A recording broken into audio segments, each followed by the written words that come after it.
Con. Thank you for having me, sir. And what is your name? My name is Stephen Rhodes. Stephen. Yep, I'm with Okay. SDR Video Productions.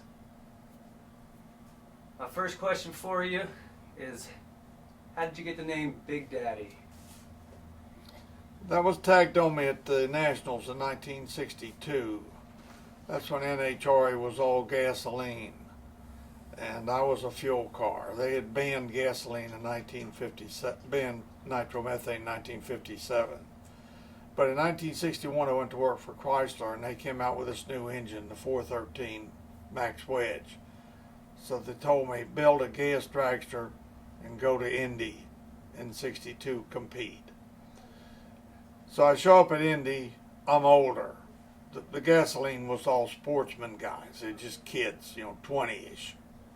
And I was over 30. So I was an old man to them. And I showed up with my wife and my 2 kids, and they're calling me Daddy Garlits. And I'm not running good. And they're starting to make fun of me. He's over the hill. Daddy this and Daddy that. And then I set the world record, 180.36. I have the car back in the museum I did it in. And the announcer says, well, we'll have to call him Big Daddy from now on. And that was it. It stuck. That is amazing. That is amazing. So initially it wasn't a good thing when they first were calling you Daddy. No, that was a slur. It was a slur. Yeah. Had no Just idea. like the swamp rat. That was a slur. How did the swamp rat come about? That was an ad in Drag News in 1960 by Seto Pastoian of Detroit, Michigan. And he started this half-a-page ad that said, it's no wonder they call you the swamp rat. You're in this sport for what you can get. You shoot your mouth off about safety, and then you put a green kid in the world's fastest dragster and send him. Pretty brutal words there. Yeah. Yeah, I have it. I have the ad still to this day. And I was all mad, and this guy was making a small drag racing movie at the time. And he said, no, that's neat. He says, I never heard of a swamp rat. Let's draw one. So I had his artist draw a swampy, and that's what you see all over the place. We made a doll. Wow. What was the first year that they called you the swamp rat? 60. 1960. And 62 for Big Daddy. And of course, the tracks liked the Big Daddy better than the swamp rat. That was more catchy. Because there was a Big Daddy pool shark, that was pretty famous then. Okay. And so it worked well. Great. Let's get here. Let's go way back to the beginning. What was your first appeal to cars in general, before racing, before anything? What's the appeal with 4 wheels and an engine? Well, when I was a real young kid, 6, 7 years old, my dad had a Model T Ford parked down in the woods behind the house, the one that my mom and him had driven down from Trenton, New Jersey in 1927. And me and my brother used to love to go out there and work on it, try to get it running. It was just such intrigue, So we're captivated by this machine. And it had gas in it, but it never would start. You were intrigued. Had you seen these cars run before, or you were intrigued by trying to get this thing to run? Well, my dad had these kind of cars, Model Ts. Okay. And his were running. This one was just parked in the woods. I don't know what happened. Probably had an engine problem. So more of the allure for you is actually building these cars and working on them in the beginning? Well, yeah, I've built my own cars. I was always built my own stuff. I had 2 or 3 different drivers, but they never satisfied me. I always end up driving my cars myself. Okay. All right. What's your first adrenaline rush in a car? Now you're building cars, you're into cars. What's the first adrenaline rush? Either racing, driving, or maybe not even in the car, but the first time you felt adrenaline from automobiles? I bought this 40 Ford convertible, and I had a 40 two-door sedan. It was kind of wore out from World War II. Bought it in '49. It was pretty over the hill. But I traded it for a 40 convertible with a Mercury engine in it. And I'll never forget when I stepped on that thing. It just really went. The guy had it kind of hopped up, and it was amazing how that thing accelerated. And I got a rush. I knew I liked racing. That was the first time. Yeah. First It's time. 1950. You get more enjoyment from speed, or you get more enjoyment from the stop and go speed? Obviously, you're into drag racing. Is that the thrill for going from 0 to speed?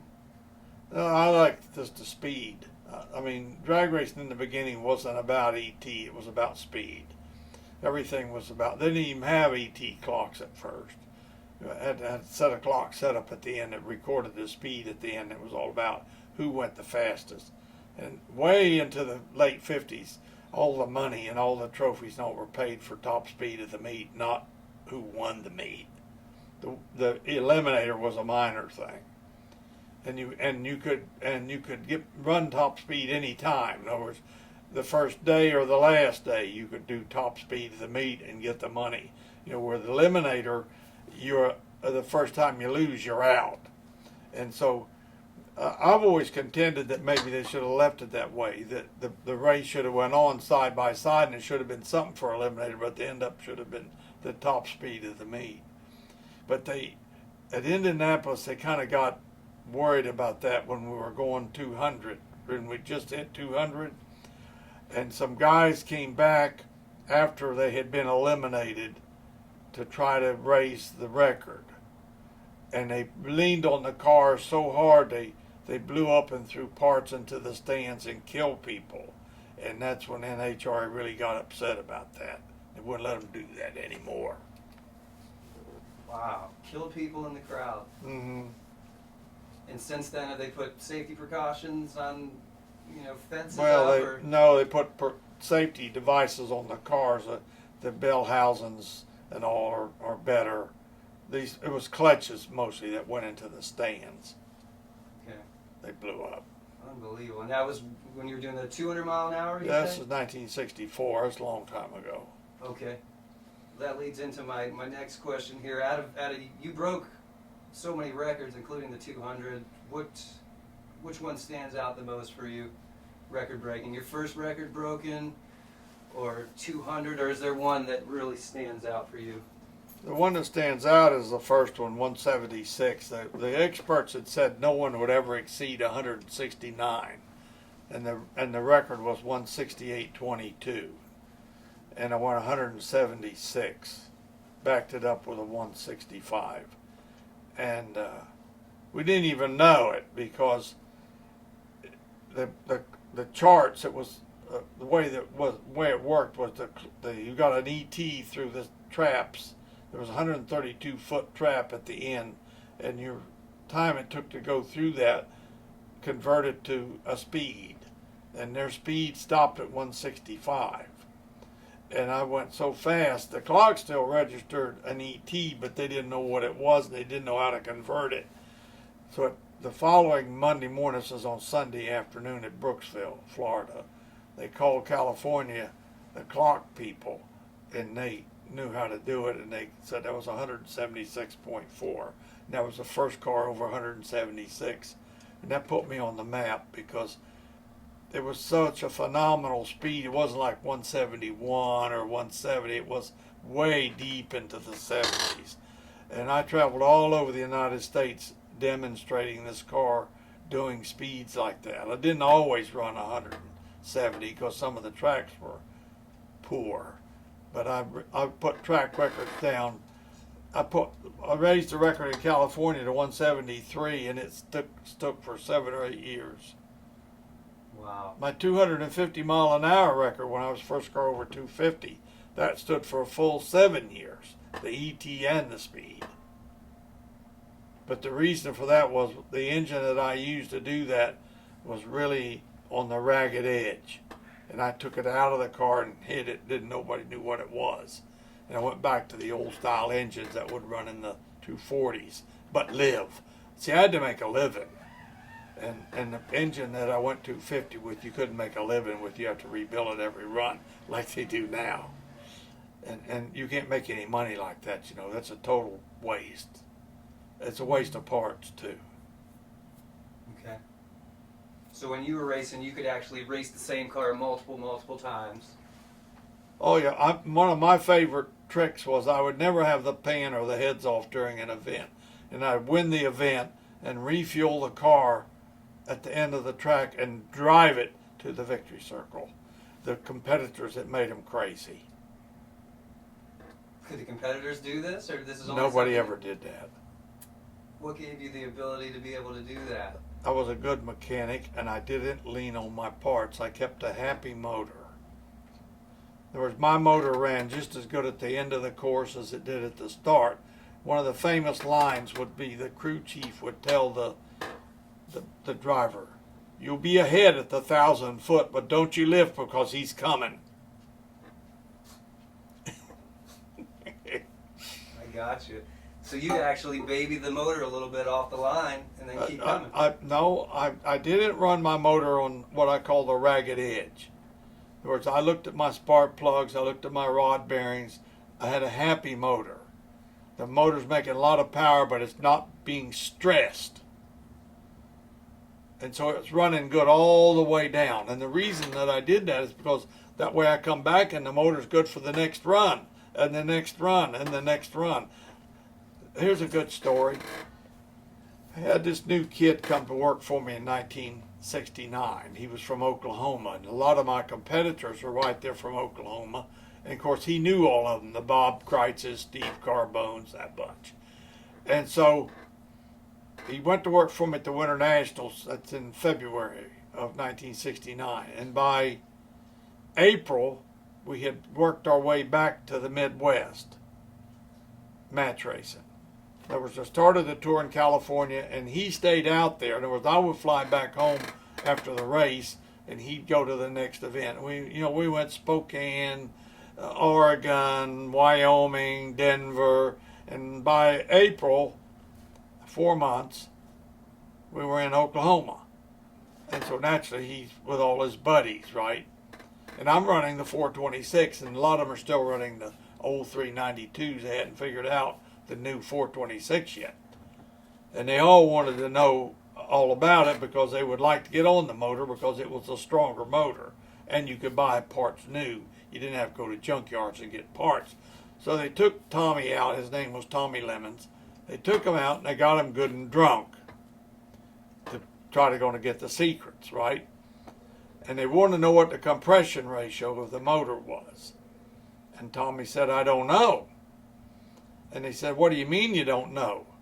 "Well, I just don't know what it is." They said, "Well, where does the piston come up in the bore when the heads are off? And how high does the piston come up?" And he says, "I don't know." He said, "You mean to tell me in all this time you've worked on this car you never noticed where the piston comes up?" And he says, "We haven't had the heads off yet." There's total silence. I mean, this is mind-boggling. But I used to run the stock exhaust valve that Chrysler supplied. And the reason I ran that, it was like a governor. The minute that I stuck the feeler gauge to set the valve between the rounds and it tightened up, I knew that's all the nitro I could put in it. Because that valve was tuliping, see, and closing up the clearance. And so I ran those valves, and I could put them, and so they gave me all I wanted. I still have hundreds of them because they really took care of me in the parts because I was one of the first guys that had one of those engines outside of NASCAR, and then the valve would still work for quite a while, so it tightened up a little bit, and I'd know that valve needed to be changed the next time we took the heads off, but back off the nitro just a little bit. And that's why I tuned my cars. I tuned them with the exhaust valves. Wow. Wow. That is impressive. All right. Let's get into injuries and crashes. How many injuries and crashes have you had over your career? I don't know. A lot. I've I was nearly burned to death in 1959 at Chester on June the 20th. I had a real bad flip at 1964 at Great Meadows. I flipped the car over the railroad tracks at 200 miles an hour. And in 1965, I crashed into the guardrail at Cecil County, broke some ribs. In 1970, I blew the transmission at Long Beach and cut part of my right foot off. And in 1987, I flipped the car at 215 miles an hour, went through the lights upside down backwards on fire, set low ET the meat, 551 on the run, and crushed 3 vertebrae and broke 5 or 6 ribs in the crash. And that was my last one. I went into television then, and for 17 years I was in television, color commentator.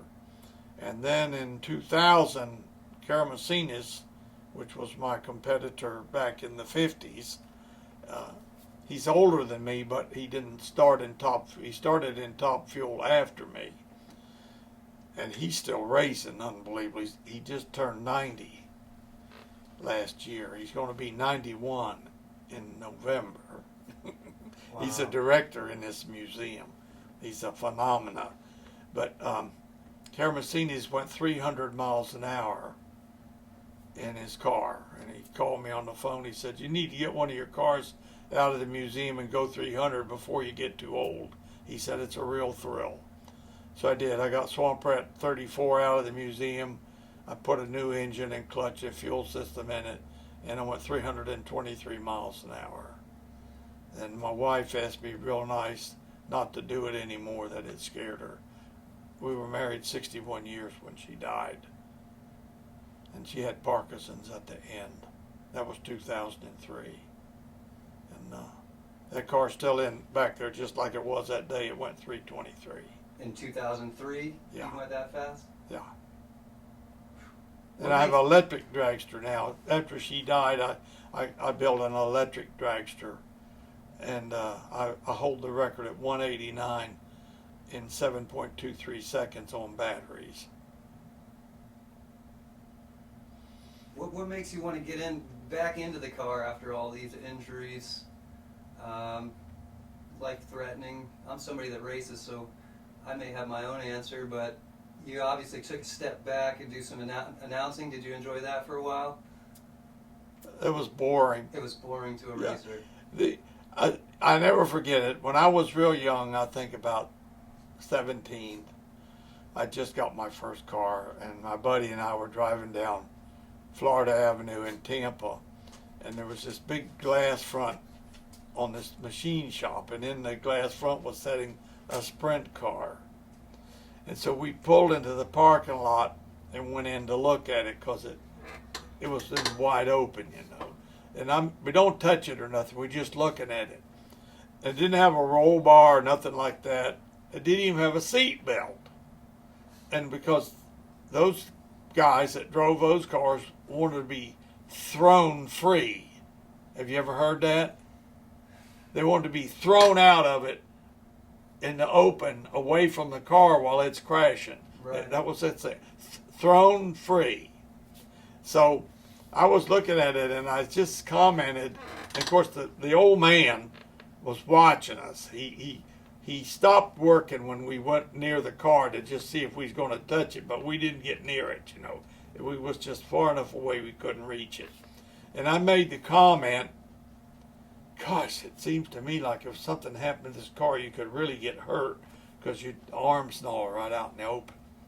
And he just laid his shop towels down, and he come over to me. We later became real good friends because he knew all about flathead motors, and he did a lot of work for me.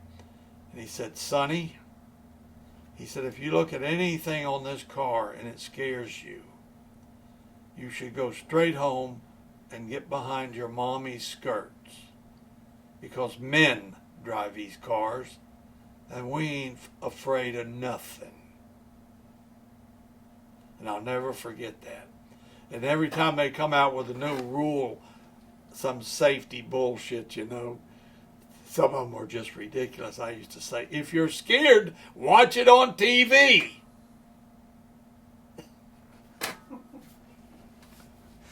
That is impressive. So, the attitude of you getting back into cars, macho attitude, I guess? Is that what it is? It was just like a horse. A horse throws you, you get back on it. And that's exactly the same philosophy. Right. You don't say, "Oh, no, I'm never going to ride that horse again." Right. All right, so keep going down the list. You're through all these crashes and getting back in the car. Do you believe that God was watching over you during these situations? I'll tell you, like I told a guy who asked me one day, he said, "You believe in God?" I said, "No, I don't believe in God. I know about him." There's a difference. God has looked after me since I was a little bitty baby. When I was 3 months old, the house caught on fire. And my dad and mom were way back in the behind in the garden. And they raced to the house. And my mom was struggling with she was younger than him. She outran him. And she's struggling with the back door and can't get the back door open. And Dad just goes right by her, goes up the front, in the front door to the crib, grabs the baby out of the the mosquito net was already on fire, grabs the baby, wraps him in his World War I wool jacket, and goes back through the flames and outside. 30 seconds of different time, he'd have never got out of there. The house went up like a tinderbox. And God was watching over me. He has always watched over me. If you walk through this facility and you take a look at this place and you realize the gravity of what this means, what has went into this, no one man could do this. God had a hand in this place. He found this place for me. We had this museum for 6 years in Seffner, Florida, and never had a paying visitor. Had lots of free people, relatives, friends, sponsors, racers, but nobody that put money in the cash box. And my wife said to me one morning, she always ran the money, said, "Honey, what are we going to do with that white elephant when you can't race anymore and support it?" This is 1982. I said, "I always thought I'd move it to the interstate." She said, "You'd move off of this property that your mom and dad hacked out of the wilderness in 1927? I said, "Well, I thought when we retired we'd probably put it on the interstate." So we picked out a spot down near Brooksville. We're still traveling using I-75. We knew it had to be on I-75 because that's the main avenue, for the tourists. So one morning I got up and I said, I was 50. I said, just turned 50. I said, we need to make this move before I get too old and I don't want to do anything anymore. I'm 87 now. And I said, let's go look at that piece of property in Brooksville. How much money do we have? And we've always done everything in cash. We've never bought anything on credit. We paid as we went. Sometimes we had to sell some things I didn't want to sell, but we did it. We didn't borrow money. She said, in about 10 minutes, she said, "We got $80,000 that we could spend on the property." I said, "That'll do it. Let's go take a look." So we go up there to Brooksville, and thank God, the guy wanted $250,000 for that piece of dirt on the interstate. And we couldn't buy it. So we got a real estate agent, and we walked around all day long up in that area, Panosovsky. Are you familiar with this area? I'm familiar. I live in Ocala. Okay. And I've lived in Florida my whole life. Panosovsky, Bushnell, nothing was in the price range that was usable. Okay. And so it's dark. And we'd gotten almost to Wildwood. And we're headed back now. And I said to Pat, I said, why don't we get a hotel room in Brooksville and pray about it? So we got a room there at the Holiday Inn, which is now, I think, it may even been tore down. At the Route 50 exit, 301 exit. Okay. It was a Holiday Inn then. We got a room there and we stayed the night. We got down on our knees and we asked God for some help. If this was what He wanted us to do to help us find this property, and if He didn't want us to move, if He wanted us to stay in Seffner, He wouldn't find us the property. So we drove up the next morning. We blew right through the wildwood. You can't have a museum there, and plus the property. We did stop and ask about some of it. A mile or so from the interstate was $350,000, the cheapest piece. It was a joke. So we come. The next exit is right here. We come off this ramp out here, and this big, beautiful piece of property sitting here vacant. My wife was already putting her finger pointing where we're going to put the museum. I said, hey, we don't even know it's for sale yet. We pulled around on 475A, and where the gate is where we parked our car. That's why the gate's right there. And there's a little tiny sign. Once I got out of the car, there was a little tiny sign under a bush right there that you could see. It said, for sale, and had a phone number. We rushed over to the Stuckey's, it was then, now it's an orange shop, to use a pay phone. There's no cell phones yet. I'm sure you couldn't even understand a society without cell phones, right? But we actually existed. It was actually better, if you can believe it or not. It wasn't near the time wasted. We got more done. So anyway, I dialed the number, and this lady answered the phone, and this is what she said. This is Shirley. What do you want? And Shirley Muldowney was my main competitor right then, and she was kicking my fanny in the AHRA championship. I almost hung the phone up. This is the devil at work, see. I said, there's a piece of property over here on the interstate, and 475 has got your phone number on it. She says, I have that property. What do you want to know about it? I said, how much is it? She said, it's cash, $80,000. It still raises. Look at the hair. Still raises the hair on my arm when I say that, because it's so incredible. We wrote a check and we owned it. 1 month later, we come up here. There was an old man had a horses. He had it leased. He was training horses, and we let him stay until he got all his stuff all squared away. And I was walking down the fence line over on the south side, and the man came over from the farm. His name was Robert DuPont. He said, I'm Robert DuPont of the DuPont family. We own this farm south of you. And we didn't know this property was for sale. We'd like to have it. We'll give you $180,000 for it cash right now. I said, Mr. DuPont, that's a generous offer.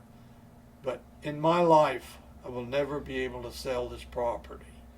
And he said, Mr. Garlits, why is that? I says, because God Himself gave it to me. And you don't sell something that God gives you. Like you don't sell your children. That's another thing God gives you. And you don't abort them either.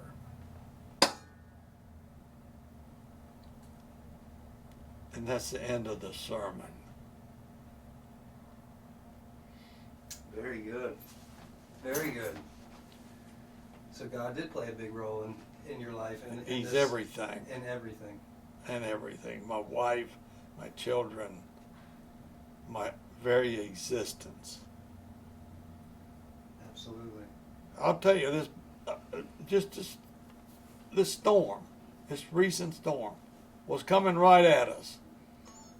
And I have a new wife now, because my wife told me don't live alone. Find yourself a nice Christian woman. She knew she was going to die, you know. Your wife told you that. And And so we got down on our knees and we prayed to God that this storm be turned into the North Atlantic.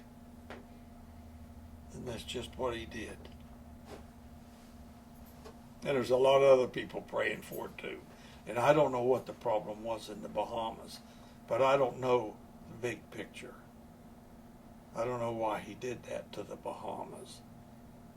Maybe I'll know someday, but I don't know now. But that's a terrible thing that's happened down there. Yeah, we never know exactly what his plans are. But you can rest assured it's for something. Has there ever been a time you felt like you disappointed God, or have you always tried to follow I've disappointed him plenty of times. Been ashamed of myself. Yes, sir. Me too. You bet. And the best way to get around that is to Just beg for forgiveness. beg for forgiveness. Yep. That's all you can do. That's all he wants. Try harder. Understood. All right, only a couple more questions left here. Do you consider yourself the most influential man in drag racing? Would I consider myself that? No. No, I think the most influential man in drag racing was probably Wally Parks that formed the NHRA. We were just black leather jacketed hoodlums, and he took that group and turned them into respectable people and made the sport what it is today. He's dead now too. God rest his soul. I mean, I've had a lot of influence on the sport in mechanically speaking, and innovation, stuff like that. When I did the rear engine car, that was a big move. It's a big safety move. They say that was the biggest safety improvement in auto racing, not just drag racing. When I put the driver in front of the engine instead of in back, it had killed 6 people in those cars in the 2 years leading up to that accident, and they haven't killed 6 since in 49 years. Very good. If you had it all over to do again, would you still be involved in racing? Oh yeah, I wouldn't want to do it all over again. It's hard work, and I'd be scared to death to change anything. Because the accident at Long Beach, I know what happened, and it'd be real easy to fix that and not have that transmission blow up. But I might have been the very next one scheduled to be killed in one of those things. I'll never forget it. We tried for 3 months to get the rear engine car to work, and it just wouldn't go down the racetrack. And so I'm like 2 to 3 weeks away from my first appearance in California at the AHRA Grand American, which was a 10-race series that gave me $100,000 guarantee for the 10 events. So that event actually is like a $10,000 an event deal. And so I didn't know what to do, so we snapped together another slingshot. Swamp Rat 15, a beautiful car. And my wife came out into the shop and she saw it. She says, "What is that?" I said, "Honey, that's my car for 1971. I said, "I hadn't got down the drag strip in the rear engine car yet." I said, "But it don't have a transmission." She said, "Is that so?" She says, "All of your friends that's been killed in the last 2 years, not one of them had a transmission." She says, "There's 100 things back there to kill you." She says, "Get back on that rear engine project." And so I did. And we figured it out. The steering was too fast. We slowed it down and it was just night and day. And we went to California. We won the Winter Nationals. We won the U.S. Fuel and Gas Championships. And then we was runner-up at the AHRA race, the very race I'd blown my foot off the year before.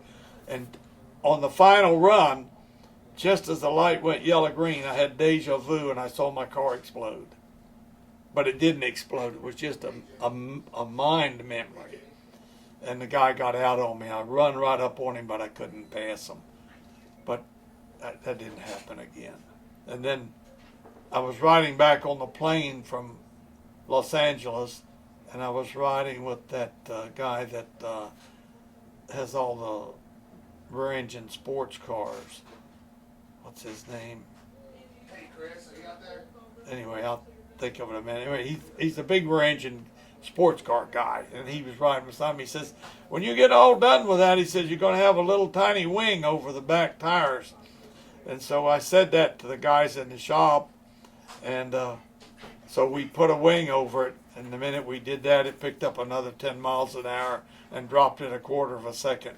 And that was the end of the slingshot, once we put the wing on the back of the car. And within 6 months, there was only one slingshot running. It was John Weeby, the holdout. He was trying everything. And I have that car in the museum, his car, the last slingshot. And it changed everything. And then I put the canopy on them, and and they're just now, I had canopy since '86, and they're just now really bringing it online as a safety item. All right. Best advice you could give young people today, and we'll end it on this. Advice? Advice for people today. Well, follow your dream, do what you love, work hard, honest days work for an honest day's pay, and keep God in your life. That's the secret. Perfect. This one here. It's been a pleasure to talk to you, sir. Thanks, Stephen. Thank you very much. Thank you very much.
normal schedule.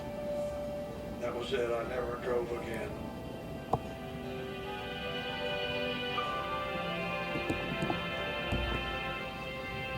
He's the best I'd ever seen.